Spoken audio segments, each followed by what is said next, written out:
What's going on, guys? Welcome to the very first episode of the Bullies on Broad podcast, presented to you by Bullies on Broad. I am your host, Steven, or known on Twitter as Sean1 Couturier. I'm here with my two line mates, one of them being Jake, or known on Twitter as JMCHVGH, and also here with Austin, or known on Twitter as DuFromage78. Say what's up, guys. How you doing? What's up? Alright, so we have a very interesting episode in store for you guys. So this is our very first episode, but there's going to be a lot more, probably every week. They're going to be about 20 to 30 minutes, and yeah, I think you guys will really enjoy them. They're going to get better as time goes on. But so let's get things started off here. About the Flyers, they've made some pretty... Hexy made some pretty big free agent signings, or a pretty big signing, to say the least. Christian Folin.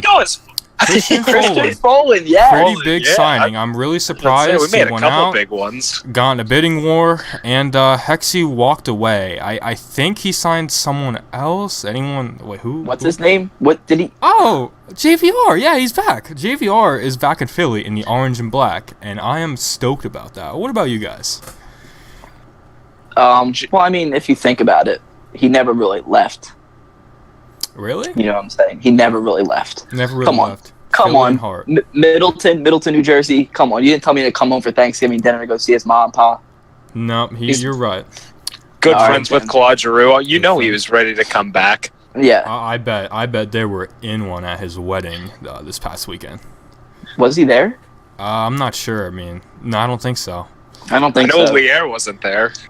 I mean, maybe he was watching from up in the sky, being a pigeon up there. But, yeah, so, question for you guys really quick. So, obviously, we all love and know JVR. Everyone knows who JVR is. Everyone's hype about him. The second biggest free agent in the NHL, probably the biggest free agent that was open to go to any teams, because Tavares' list was maybe 3 or 4. Are you guys more excited about the fact that we got James Van Riemsdyk back, like just JVR, or are you excited the fact that Ron Hextall thinks that this team's ready to win and could actually, he went out and made a move to kind of show, like, hey, listen up, guys, like, we got young guys on the way, we have a pretty good core now, and we're ready to win. Like, what are you more excited about? I think if you look at it, you know, his past records with free agent signings, like Weiss last year, a lot of people were on his back, but it's hard to say. I mean, I'm a huge JVR fan and everything, but, I mean, it's a different environment. Toronto's a completely different team. I mean, I hope he can still be a 30-goal scorer. But, I mean, I'm excited to see what happens. It's just we haven't had that much luck. But, like you said, we are here to win. This is the time. We don't have a huge window. So, I mean, that's how it is. Well, to interrupt you before... Sorry, Austin, but to interrupt you... This is Jake talking that I'm interrupting, by the way. A lot of people talk about our core, and they say, oh, they're too old this, too old that, but I don't really think that's true necessarily, because everyone said Giroux's washed up, goes out, puts up 102 points, and look at San Jose. I mean, they're still going. Heart winner. They're still going. They won a couple of playoff series. Like, San Jose is going pretty strong, and their core is up there in their late 30s, so I really don't think that... the core is anything to worry about anytime soon. Maybe 5 or 6 years from now, but right now, I don't think it's a problem. But go ahead, Austin. What were you going to say about JVR? Yeah, that's actually a good point that you brought up the 5 to 6 years, because JVR was signed for 5 years, and I think Hextall's game... Coincidence? I think his game plan is to win a cup within those 5 years, if not more than one. But I remember looking back, I saw a post of, like, what free agent would you want your GM to sign this year? And I was just like, I don't really see Hextall going out and signing anyone, especially a guy like Tavares or JVR. And then I saw the news that, details to come about JVR signing in Philadelphia. And I was really excited because it's good to see that Hextall is ready to make the push for the playoffs, and I think this is a good core to make the playoffs and possibly win a cup. I feel the same way, man. I think the core, not to add in the fact that we have a lot of young players in the way, we're not going to get too deep into the young players. Do we really? I didn't know that. Yeah, I think there's this kid named Carter Hart. He's solid. I guess he's okay. But no, we're going to get into prospects and everything. What'd you say? Is he gritty? He's heart and grit. Point out heart and grit. Full on heart. Full on heart. Heart for heart. But we're going to get deeper into prospects and everything in a future episode within the coming weeks. Yeah, so we will have prospect rankings, ratings, and basically just talking about the future of this team because we can't wait. I mean, that's the future. I've been waiting for it, but I think it's finally It might be starting. now. Yeah, 3 years, guys. 3 years. 3 years. We'll be there. You know, I would say that like 2 or 3 years ago when we were playing against Washington, I said 2 years. Yeah, I mean, 2 years later, we had a solid season, but I looked at our power play back then compared to now. Our power play back then had like Ryan White. No, it wasn't Ronaldo. It was White. It was like Yeah, it was was White. Yeah. It was Schultz. oh boy, Oh my This is our god. second unit. It was Gagne who was pretty good. It was I miss Sam Gagne. Hot take. Van de Velde and Belmar, I think. That was our power play against the Capitals in that series in 2016. So yeah, I said 2 years would be good. I wasn't expecting Hextall to not rush the kids. I was kind of expecting Morin and Sanheim to already be here, but that was I was pretty stupid back then. That was a pretty hot take back then. But I mean, now if I say 2 years, I mean in 2 years Hard will probably be here. I mean in 2 years we'll be talking about probably a cup parade around this time. But don't we always say 2 to 3 years, We and do we keep always say saying that, it over but- and over? But I think it's legit this time. Yeah, I think it's I legit. think this time we are too. I think this year we're going to be a scary team. I think we're going to be just like Winnipeg because Winnipeg, they're not like the big market in Canada. They're not Toronto. No one talks about that. The only thing people talk about is, oh, Toronto is going to be this. Toronto is going to be that. Winnipeg got a second overall pick. My bad. They got pretty good two-way center in Scheifele. We got Couturier. Good young goalie and Hellebuck. We have Hart. I just think we're very similar to them. Everyone sleeps on us. I guarantee you, once August rolls around and the predictions are rolling out, we're not going to be in the playoff race for anybody. And that's how it is every year. None of our players are going to be predicted to have good Oof. years, but they will. To be completely honest, I think we're going to be the bullies on Broad this coming year. I think we're going to be a team that's going to be a force to be reckoned with.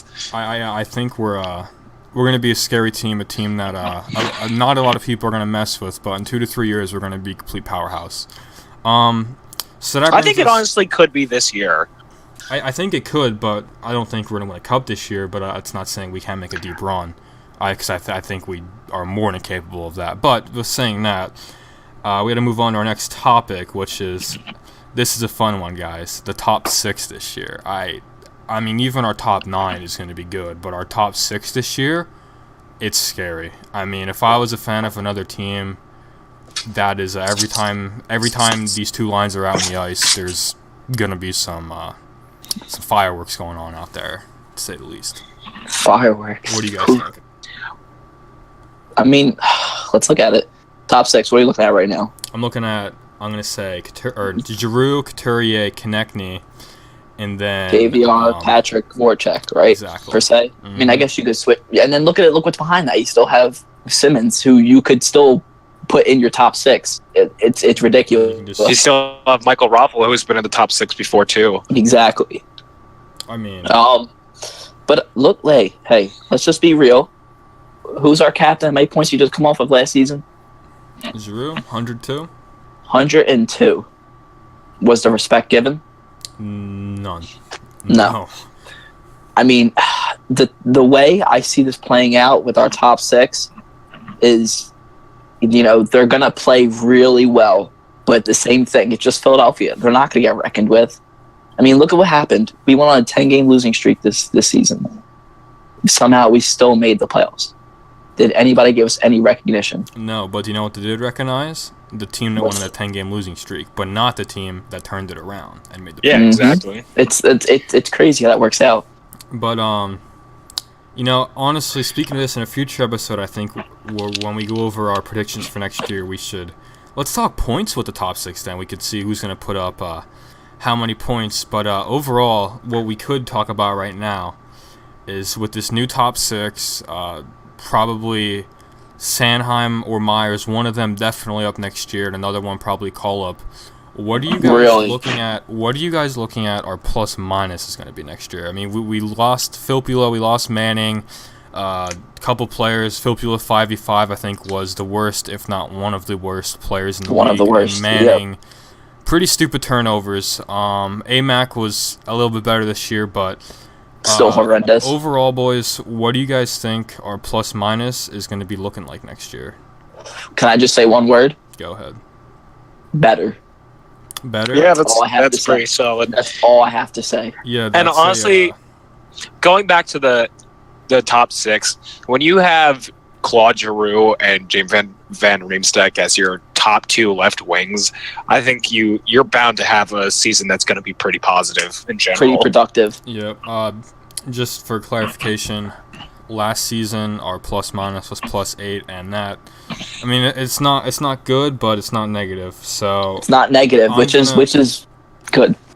I'm gonna say, I mean, a lot of the goals this year, I feel like we may have been the unluckiest team in like terms of bounces and just calls not going our way this year. But I'm gonna say we'll be +17 next year or over. +17. Yeah, +17. So that's up 9. The only thing that worries me is I still think we're going to be around that +7 is the goalie. I think, like, we're going to have a lot of scoring, but our goalie situation, I mean, like, Elliott, he did good before he got injured. Like, he was playing pretty solid 10D, but I don't know about the tandem of them two with Elliott and Neuwirth keeping us. To jump on that, honestly, Elliott got a lot of grief last year, and I honestly don't understand why. Because when he was healthy, he was putting up numbers close to Bobrovsky. So I don't understand. Like, if he stays healthy the entire season, I think that's going to be a key to the whole team. Like, staying healthy is going to be a huge factor in this team being successful. He's up there on the grandpa scale, though. How old is he? 35? Yeah, 34, 35. 34, 35. I'm thinking, how about this? Neuwirth's made of glass, but he did get a new trainer this summer, so hopefully that could help him out a little bit. But over-under on how many games Alex Lyon gets, or do you guys think that if he's playing good enough that Hart will get the call up this year? What do you guys think about? Because we have 3 goalies in the A this year. How many goalies or who do you think will be up this year, and an over of under of seeing them in 20 games? That's a rough one because look, I love Hart. I really do think he's the future, but you have to look at where he was playing. I mean, he was playing in the CHL. He was, but I mean, he's the best goalie ever. I get that, but I want to see how he does in the AHL because the jump from juniors to professional, even just to AHL, is completely different. It's faster, it's harder, it's the skill gap is completely flipped 180. Exactly, so that's why. I want to see how he performs though in the AHL. If he's playing like how he was in the CHL, if one of our goalies goes down, which is highly likely, I don't see why not. I don't see why he does not get a chance. Yeah, exactly. And to touch on the goalies, not only the goalies, but just the team in general, they seem pretty snake-bitten, especially Lindblom last year. But the goalie side, I mean, they managed to get 98 points with probably the second half of the season. At one point, they had no goalie at all. I mean, they had to go out. They traded for Mrazek. They had to have Lions start some games. Yeah. But, I mean, the fact that they could put up 98 points, all those games, to go over the Nashville game, the Ottawa game, and just awful luck or something with the referee, just so much went wrong this year that I feel like even if that doesn't happen for there's going to be those games again this year. Like, it's going to happen. But with all the late goals and everything, I feel like it won't happen as much because we'll have a better team this year and, like, there will be less mistakes. But I really think that this team could hit 100 points next year. Yeah. The goalie tandem is that's a very interesting one because there's a goalie that I think every Flyers fan forgets about, and that's Sandstrom. And there was just an interview with him saying that he said that people are forgetting about him, that he was a goalie in the World Juniors, and I think he might surprise some people. But when it comes to next year specifically, I feel like Hextall, since Stolarz is going to be healthy, if Neuwirth or Elliott goes down, I think Stolarz is probably going to get the call first. That's a bold take. I think it's Lyon, but we'll see. I mean, I can rebut on that though. I do think it would be Stolarz though. And Lion, oh my God, I loved Lion down the stretch when he was playing in games. I really became a Lion fan, but I just think that they're gonna roll with Stoli. Yeah, I don't. How many games did Stoli get this year? I know he was at the Royals for a little bit. I mean, he probably had under 20 games played this year. And it's just tough luck. Him, same with Sam Moran. Just awful luck. And you got to feel bad because Moran was supposed to be on the team this past season. But I thought he was going to be up. So did I. I was so happy. Remember that? Oh my God, that pass. Simmons? Disgusting. I remember texting you. I said I want him on the Stanley Cup roster. Oh yeah, no. I mean, I think he will be. If not, I hope that we can put him somewhere where he has a chance to play. But Hextall is not trading anyone like that. It's our defense in the future with Sanheim, Myers, Morin. I mean, Morin has to just wave the stick at somebody and they're going to back away. So I do think the defense for the future looks really, really good. But back into free agency, where this whole podcast started, maybe this isn't really about free agency, but the 3C. The Flyers have a hole there. I mean, there's going to be some fighting for the roster spot. There's going to be Morgan Frost fighting for that spot, Scott Lawton fighting for that spot, Vorboyov fighting for that spot, and I mean, that's open to anybody. I mean, Morgan Frost, by the way, Hextall's been talking. I don't think he's going to make the team this year. I mean, I really want him to. But just by the way he's been talking, he's saying he needs to add some parts to his game that he's missing. So unless he blows us out of the water at camp, which, trust me, I more than anybody hope he does, I'm not so sure how that's going to happen. But what do you guys think about the 3C next year? I'm rolling with Scott Lawton. I think. Well, who's going to be our 3C? Put Vorobiev. Okay. I really do. I don't know what it is with Scott Lawton. It might just be his face. I don't know what it is. But I feel like the guy has so much untapped potential. Like, you see flashes here and there, and then it's just like he'll go 5-6 games and he'll be non-existent. I don't know. He's a little spark plug. Like, he's got a decent shot. Like, oh my God, his snipe in the playoffs. Yeah. Speaking of that snipe, I mean, that goal, my all-time being a Flyers fan, besides probably the comeback against Boston in 2010. My all-time high moment was probably when he scored that goal in the playoffs in Game 6 to go 4-2 against the Penguins. I was being there live was nuts. Everything was perfect. I was like, oh my God, we're going to go to Game 7. In Game 7, we get one lucky bounce. We're going to the second round. That was, from the past 4 or 5 years of the Flyers not won. I mean, they haven't won since, 2011? Or was it 2012? 2012, they beat the Penguins. Yeah, I forgot about that. But ever since then, great series. Ever since then, that was the highest I've ever been. And in the third period, it just flipped upside down. But I'm not mad about that. I mean, unless you had to be a really optimistic person to go into that series, I think the Flyers were going to beat the Penguins, who haven't lost a series in 9 series. They won every series 2 years in a row. If you really thought the Flyers are going to be the team to end that, that's not going to happen. But for next season, unless we somehow play against Toronto or Tampa or maybe Pittsburgh, I mean, I still think we could put up a fight with those teams, but don't be surprised if we win a series and maybe possibly sneak into the Eastern Conference Final, because we're a very underrated team, and if that happens, don't be surprised, because that's bound to happen this year or next year, and they're going to break out, and they are going to be a team. But yeah, to jump back on the 3C situation, I agree with Jake. I think Scott Lawton, especially how he played in the AHL, when he was sent down, he regained all of his confidence and became a serial killer, I guess.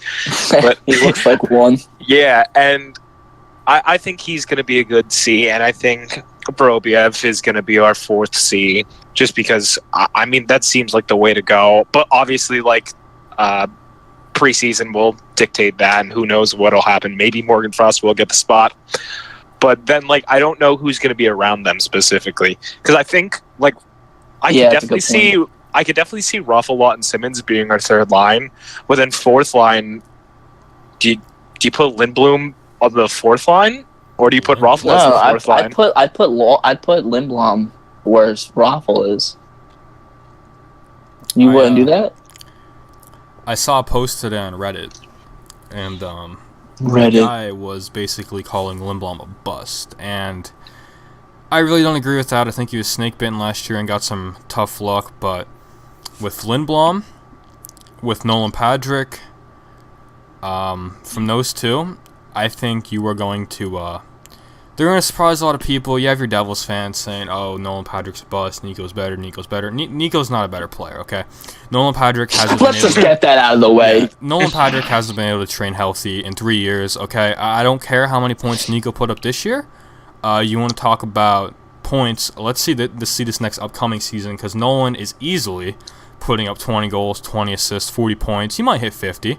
That's not even a question. That's definitely couple happening. Gordie Howes. Travis Konechny said the same thing last year, 20, 20, 40.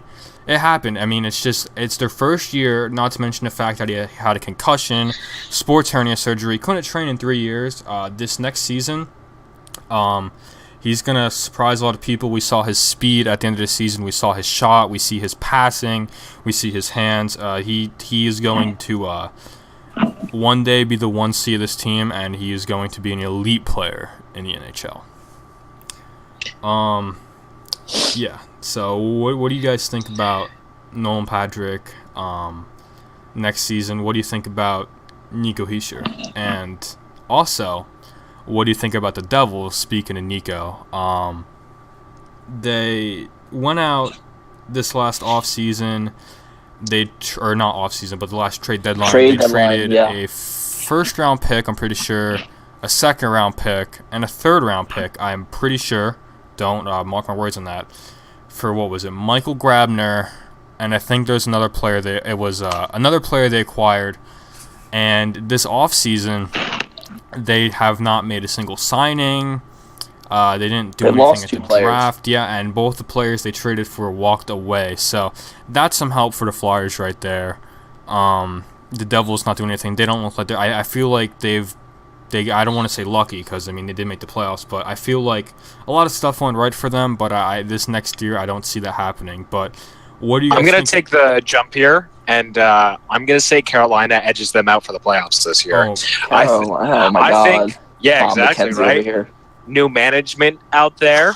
I think there's a decent possibility. They just got the second overall draft pick. They have a lot of good going for them. And I think the Devils, now that Taylor Hall, obviously, I'm going to say he's a marked man now that he kind of had his coming out party and kind of took over the Devils and carried them to the playoffs. But no, I think Carolina's going to be a scary team this year, and I think they're going to get the better of some teams in the Eastern Conference, and specifically the Devils. I fully agree with you. They got Svechnikov, and they did make a couple big free agent signings.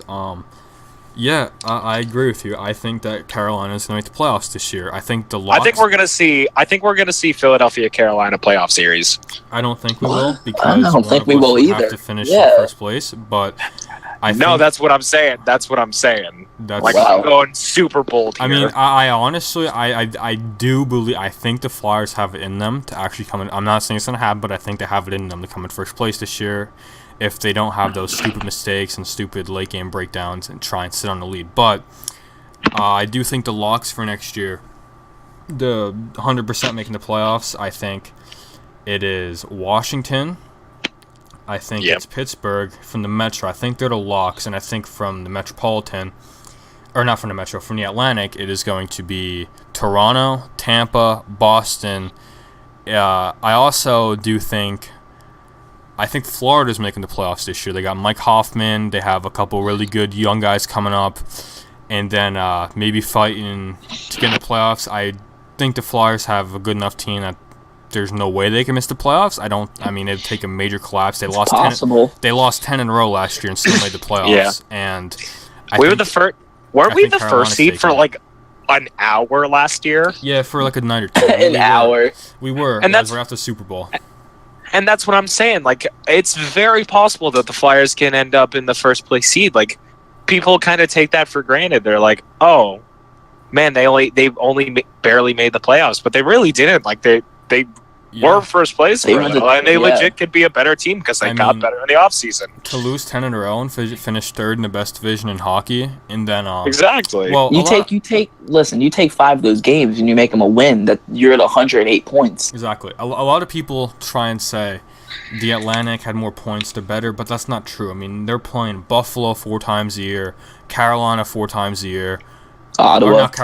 Ottawa 4 times a year, Detroit 4 times a year. They're playing all these bum teams that aren't good at all. It's just easy points for them. The Metro, the whole division was competitive until around March. That's when you saw the Rangers kind of say, "Yep, we're not making the playoffs." They fell off. The Islanders fell off. But I think this year it's going to be 4-4, and I think the top 3 spots between Carolina, Philly, the Capitals, and the Penguins, I think that's up for grabs for anybody. To those first 3 spots, it can go either way because who knows what'll happen. But yeah. So moving on from that topic, I guess we could stay in the Metro, the Islanders.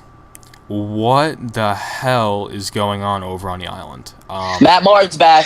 I think Lou Lamoriello thinks he's playing for the Leafs a couple years ago, like he's their GM. I mean, I really think he's just trying to tank. They're like bottom 9, if even want. That's even a thing. Bottom 9.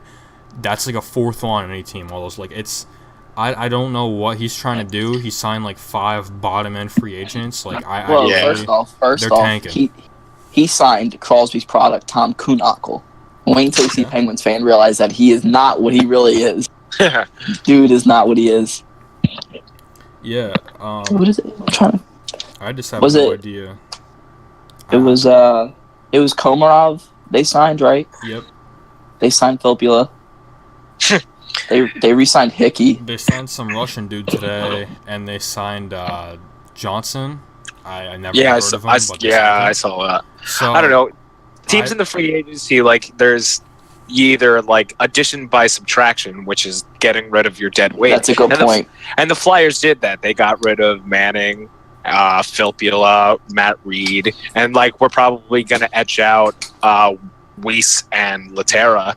And if you go back a couple years ago, Steven was talking about our 4th line and our second power play unit, and to kind of tie this all together about how we've went from a Belmar and Van de Velde to Ryan White to Weiss and Laterra, and now we're actually having a competitive battle over who's our 4th line center. And the fact that it could be Morgan Frost, who just has teared up the minor leagues, is such a relieving factor, and it shows how good Hextall has done in free agency in the offseason. Oh, even years ago, Hextall. I mean, even though he's just been taking on little contracts just to dump him, I'm really glad. And the fact that he signed JVR, it's not a sign like a Weiss or a Boyd Gordon showing hey, we know we're not good enough. We're just gonna have you here to fill some holes while our young guys develop. No, JVR.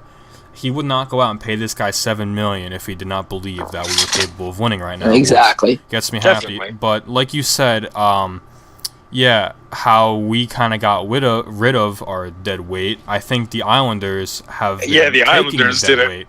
Not only the Islanders, but let's move on to this one. The Chicago Blackhawks signed Brandon Manning, which we're all happy about. I mean, Manning, he did show some offense, and I was grateful for that. But this past year, he was awful.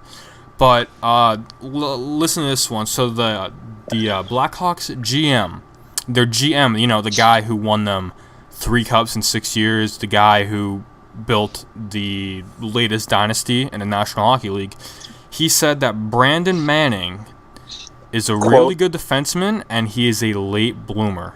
A late bloomer. A late bloomer. I can't help but laugh at that.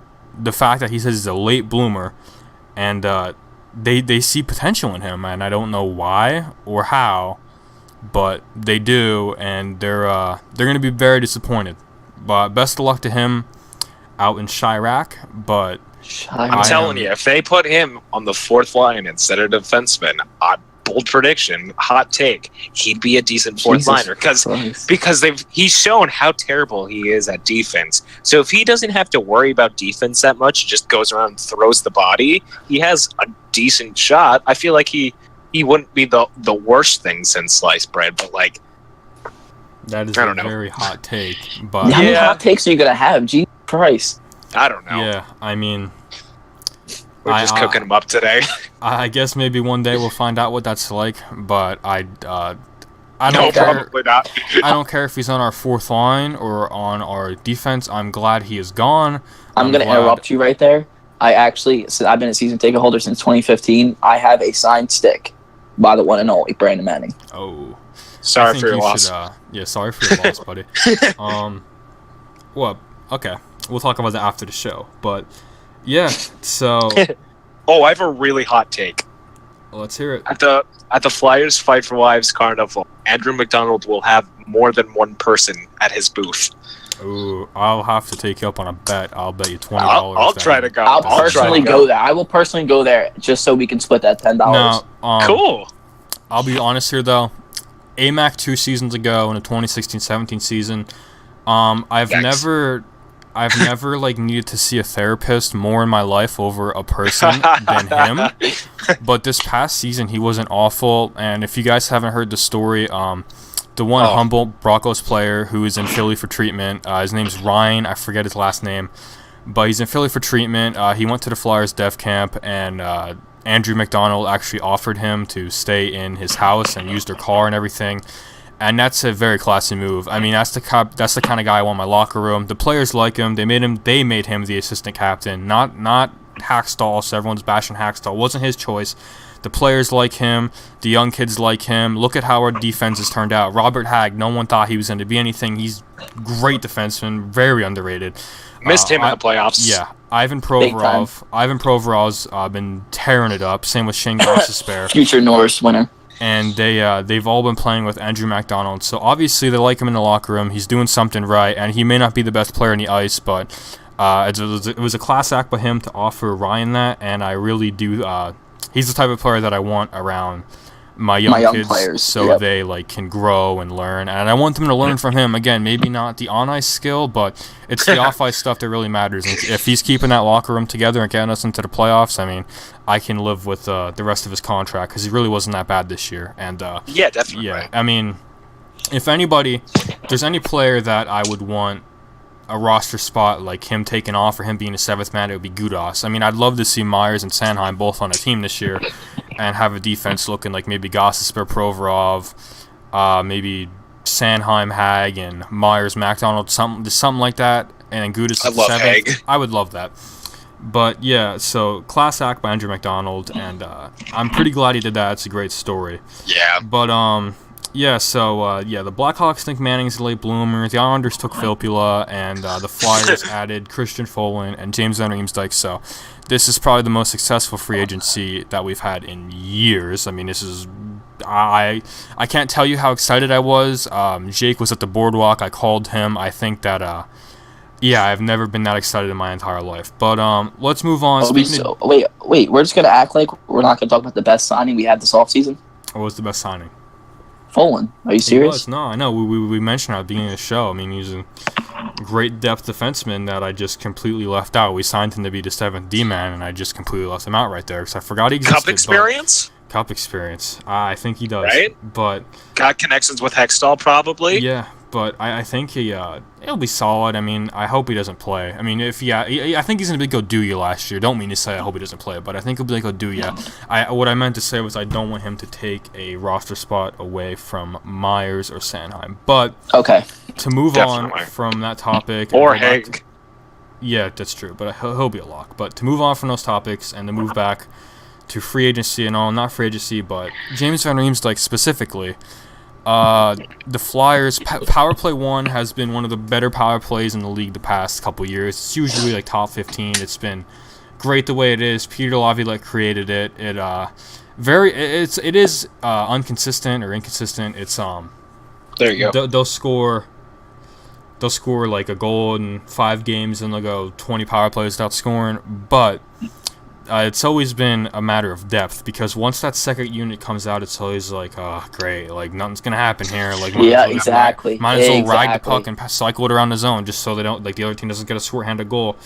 But this year, I think that changes. I'm thinking I'll let you guys talk about your predictions, but what I think will happen is it'll be the same power play as usual. PP1 will be Giroux, Voracek, Gostisbehere, Couturier, and Simmons. But what I would like to happen, what I would like to happen is to throw Patrick on the PP1, and then you can probably have something like on the second unit. If you guys have been watching any James O'Neill's like highlights, he snipes a lot of goals from. Most of his goals come from the dirty areas. That's why he's called Pigeon.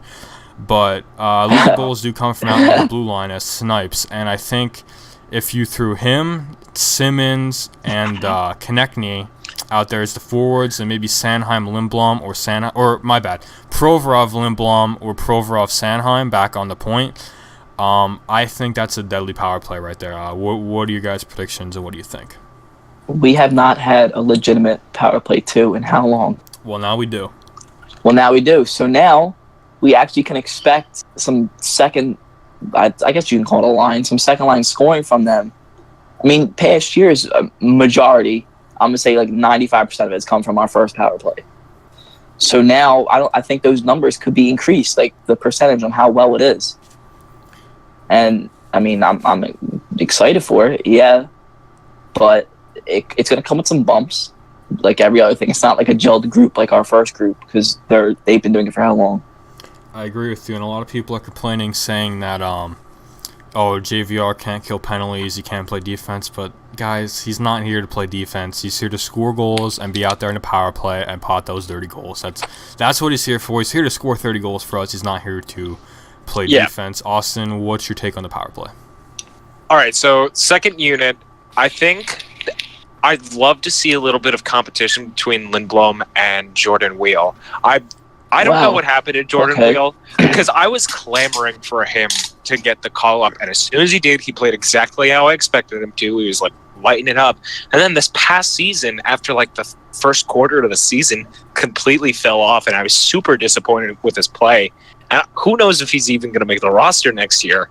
But I really would like to see Jordan Wheel turn it up again, and if he can score like he did for a brief part of the past season and the season before, and like he did in the minor leagues, I think our second unit could be as productive as our first unit.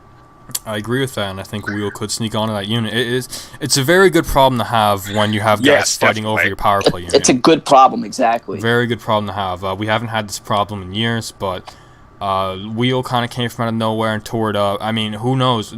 Dude, Danik Martel, when he was here, loved him. I mean, Taylor Lear could be. I mean, there's so many options of people fighting for roster spots, but I do feel like Weiss and Laterra will somehow make the team because it'll just happen. But let's not talk about that, guys. We're gonna leave that for a future episode, and we have to wrap things up pretty soon. But the next episode, we can definitely talk about prospects, or we can talk about the lineup and our predictions. But don't go anywhere yet, guys. We're not done just yet. I want you guys to go over to our Twitter at Bullies on Broad. Exactly how it sounds, BULLIESONBROAD. Our pinned tweet is about podcasts and asking questions. We're definitely going to want to do some segments on the show where you guys ask questions over on Twitter. It could be about anything. You could say a hot take, you could ask us a question and answer, or just you can give us a point and tell us to talk about it. You can ask us, like, hey, like, what's your thoughts on the goalie situation? What's your thoughts on this? Because pretty much every question that's asked, we'll probably bring it on the show. Most questions, your voices will be heard. Don't worry. Your voices will be heard. So make sure you go over to our Twitter and you ask us some questions on that. But as I was saying, as we want you guys to send us your hot takes, I think we're going to close up this show with our hot takes. So I know we've went over a couple of them this year. And or not this year, but this episode. So, what you guys got any hot takes, Austin? Well, I've said about like 8 throughout this podcast, but I'm gonna go with a bold one, I think, and I'm gonna say Jordan Wheel starts the season on the second unit over Lindblom. Okay. What? Okay. I like that. I can respect that. Does that mean I have to go now? Yep. Go ahead. Have fun following that. I mean, this is gonna be real juicy. Like, are you guys sure you're ready for this? Let's hear it. I don't. The one and only James Van Riemsdyk will not just lead us in goals, but points. Oh, okay. Wow. That is a very bold prediction. Yeah, it's bold. Coming up to Drew having 102 points. Wow. Wow. All right, Steven, what do you got? My I haven't prediction, heard of... I don't think he will lead in points, but I think Simmons is going to pot the most goals this year. I think he's going to have a great bounce back. I think he's going to have a good bounce back. But it's gonna be a fun problem having him and James Van Riemsdyk like competing over who can pot the most greasy goals. And what about Sean Couturier? We forgot completely about our 1C. I think he could probably pot 30. I think we could have 3 or 4 30 goal scorers this year. Don't want to get ahead of ourselves. I could see that. I mean, we have 2 disgusting power plays. We have a very nice top 6, even a nice top 9. We don't even know what our top 9 is right now, but I mean, that third line, that's going to be a great line if you're having people fight over those spots. It's going to be good, and it's going to be a really good season, a fun season to watch. This is probably going to be the most fun season that we've ever had as Flyers fans in recent history, and I think that this might be the year that they get over the hump, but that is all we have for you guys on this episode. Make sure you go over and you follow us on Bullies on Broad on Twitter, and then at BulliesOnBroad _ over on Instagram. A lot of analysts, a lot of stuff, and a lot of podcasts to be coming out in the near future. A lot of videos. There's a lot of stuff you can look forward to.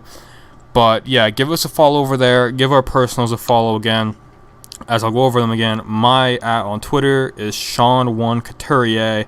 Jake's @ on Twitter is @JMCHVGH, and Austin's @ on Twitter is DUFROMAGE78. You can give us a follow over there. You can give our account a follow over there. Ask some questions, give us feedback, whatever you want to do. But that's all we have for this episode, and I hope you guys enjoyed. We'll see you guys next week. Have a good week, Philly.